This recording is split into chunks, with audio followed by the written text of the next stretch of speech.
We are Mesillas Yesharim continuing today in Perek Zayin, chapter 17 in Mesillas Yesharim. We're actually going to finish the Perek today. So the Ramchal continues. He says, in terms of the actions that could bring a person to the mid of Tara, who has mana l'divrei ha'avoda v'hamitzvah. So this is actually incredible. He says, in order to arrive at a mindset of Tara, a person has to prepare themselves for avoda and mitzvos. For literally again the service of HaKadosh Baruch Hu, the performance of mitzvos. Meaning, v'hainu shalei kanis became a mitzvah pesa pitom shein daito adayim yusheves alav yichol lizboni b'mashu osa eli. So rather, what does that mean? That when a person serves HaKadosh Baruch Hu, however you're serving Hashem, whether it's learning or davening or chesed or the performance of any mitzvah, it shouldn't be that a person just kind of rolls into mitzvahs immediately without any forethought or any preparation. Rather, Elo, Yasmin Atzmo Ladavar, person should prepare himself, V'yachin libo b'mitun, and should go ahead and literally prepare his heart in a measured fashion. He's talking about, again, a certain level of his bonenos, a certain, we'll call it pre-mitzvah contemplation. Ad shi kanis bez bonenos, v'azis bonin mahu holech lasos, v'lifnei mihu holech lasos. To the point that a person contemplates, what is it that I'm doing? Right? What is it that I'm about to do? And before whom am I doing it? Shahari biki kansol be'inyon hazeh. Because when a person engages in this contemplative process, this thoughtful process, kalush yashlich me'alav ha'pneos ha'chitzonos v'ikba b'libo ha'kavana ha'amitis ha'ritzuyos. Remember again, just to clarify, to Ramchal over here, we spoke about in yesterday's shiur the idea of how does one reach a level of Tara when it comes to my material life. So that, again, we spoke about the idea of really contemplating that excess indulgence in the material could go ahead and create all types of problems for me in life. And therefore, again, take what you need, enjoy what you need, but make sure that you're measured in your material enjoyment. Now that Ramchal is explaining, remember, there also has to be Tara in my spiritual pursuits, because remember again we spoke about the three levels of shalol lishma that could occur in the performance of mitzvos, and therefore the Ramchal says over here, how does one go ahead and achieve Tara in the world of the spiritual? So here he's explaining, it's quite beautiful, it's pre-mitzvah contemplation. When a person begins to think about A, what am I doing? That's part one. B, why am I doing it? And C, before whom am I doing it? That leads a person to a certain level of awareness. And when a person gets to that level of awareness, he's not going to perform mitzvahs for the sake of kavod. He's not going to perform mitzvahs for the sake of some type of reward in this world or the next, but rather that pre-mitzvah contemplation really leads one to a performance of mitzvahs for the sake of the Ribono Shel Olam. He goes on, V'sira, she'achasidim harishonim hayushom sha'achas kodem tilasam v'achar kach mispalim. You see this, that the early pious ones would often, again, contemplate. Shom literally means wait, but it means they would meditate or they would contemplate for an hour before davening, and only then would they daven. Kadei she'echavnu libam lamakom. So you see this idea that what were they doing during that hour of meditation, right? What were they meditating on? So the Ramchal would posit what they were meditating on was thinking about, what am I about to do? Why am I doing it? And before whom am I doing it? And what that pre-mitzvah meditation does is it purges me of any shalol lishma, of doing things for the wrong purposes, of any ulterior motives in my spirituality. It really becomes all about HaKadosh Baruch Hu. Ubevadai, shelo hayu ponim sha'achas levatala, during that hour, they would prepare themselves for davening. They would push aside any alien thoughts. They would fill themselves with the sense of love and sense of reverence.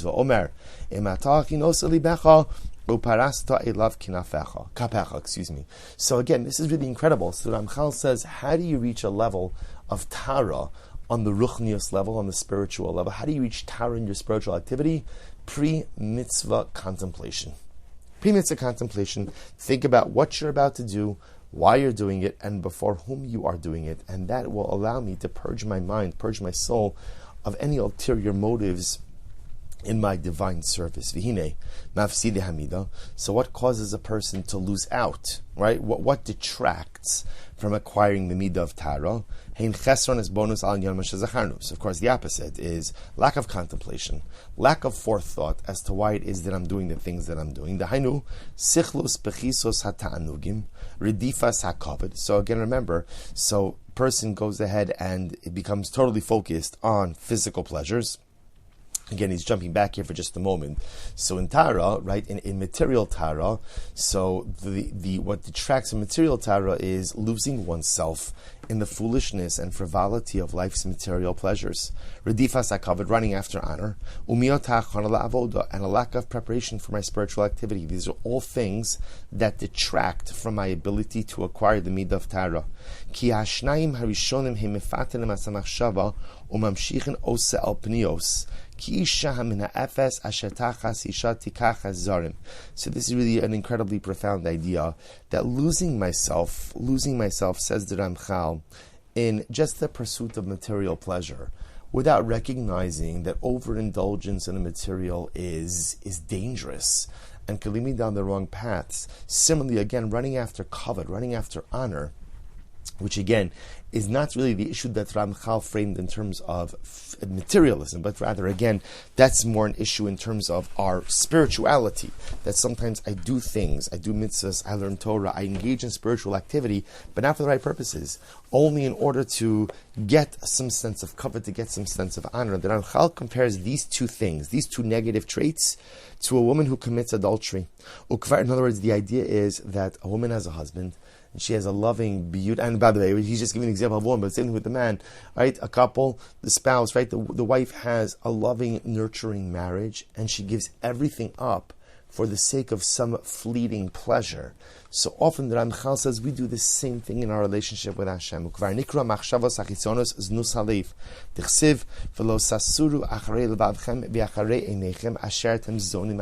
that's why we say in Kriya Shema, do not veer after your heart and after your eyes that you lust after. Zonim is znus, is immorality. The same way that we see this, that sometimes a person throws away a beautiful relationship because of a desire to satisfy some type of immediate lust or want. So often we do this in our lives as well. So again, I have a material life. Hashem gave me the material world to enjoy, but I get so caught up in it, so carried away with it, that literally I give up everything just for overindulgence. Or I have the opportunity to go ahead and really build my spiritual self. But instead of doing things for the right reasons, I do it for kavod, for honor. So I give up eternity. I give up a relationship with Hashem, a closeness with Hashem, simply because I want to curry favor or honor in the eyes of others in this world. He goes on, a person just loses their way, and I'm no longer focusing on the things that I should be focusing on. Oh, el havolim vedinyonos kozvim umiotachana, and a lack of preparation for mitzvos, for spiritual activity in general, gorem l'sichlos hativi haba mitzad hachomer shlo yigorash misocho, a lack of proper preparation, hachana, right? Ultimately, again, causes, it's actually very interesting, causes a person just to be more physical than spiritual. In other words, I think what the Ramchal is driving at over here is something really very interesting, which is, for me to engage in spiritual activity, I have to shift gears a little bit. Because remember, at my core, I'm a physical being. So now, as a physical being, I want to engage in spiritual activity. Well, here's the problem. I have to switch gears. Now I have to stop being physical a little bit and start being more spiritual. Well, that's fine. In other words, I could definitely do that, but it requires a shift.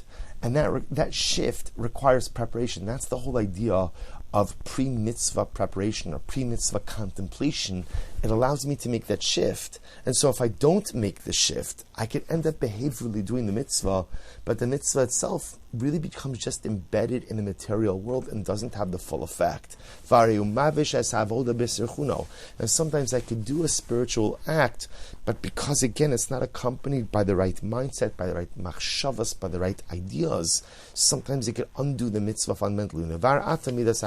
So this really concludes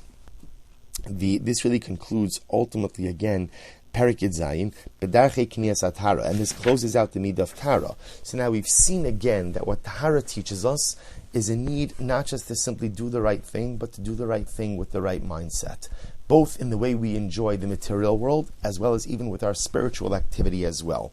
We saw the dangers that exist if a person doesn't have Tara. And in Perek Yizayim, in chapter 17, we've now focused on how do I acquire the Midah of Tara. So when it comes to what we'll call the Midah of Tara in material life, so that requires real contemplation, that before I enjoy something, before I take something, do I need it? What is it going to do for me? Does it put me on a path to success, or chas v'shalom, does it undermine? Does it pull the rug of success out from under me? And the truth is, it's the same thing with spirituality. The pitfalls of spirituality without Tara becomes spirituality shalol l'shma, not for the right reasons. 3 different categories of shalol l'shma. So how do I create Tara in my spirituality?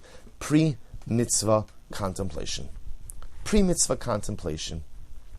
And if I think about what I'm about to do, why I'm doing it, and before whom I'm doing it, then not only do I engage in the right behavioral activity, but ultimately, again, I have Tara, I have the right kavanas, the right thought, the right intentionality as well. The Ramchal then ended off with the things ultimately, again, that prevent a person. So remember, again, what prevents you from acquiring the Midah of Tara?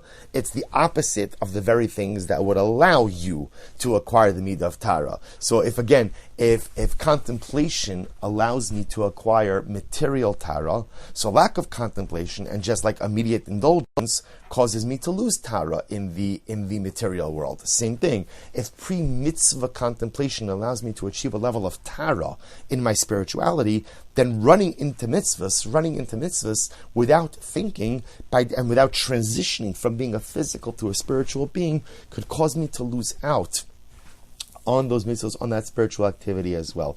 I think the other piece that Ramchal really highlights, and with this we'll conclude, is the analogy to adultery is a very profound idea. Because the truth is, it's ma'asim b'chol yom. Unfortunately, we see this in the world around us, how a person has, I'm not talking about chas v'shalom, a person doesn't have a good marriage, or a person doesn't have a good life. Not that there's never a justification for committing any aveira.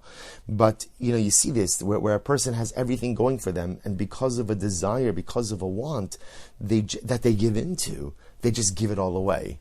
And then Ramchal says, so often we do this. Like, we have material blessing, and Hashem just wants us to enjoy it responsibly. Or we have the opportunity to connect spiritually, and Hashem just wants us to put in a little bit more effort in order to maximize it.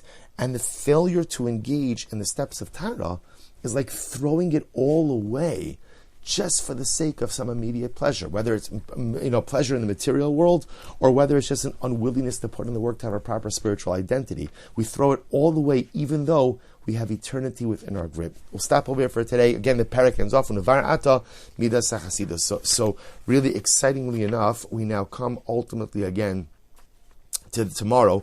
In Meretz Hashem, we start the Midah of Chasidus, the Midah of piety.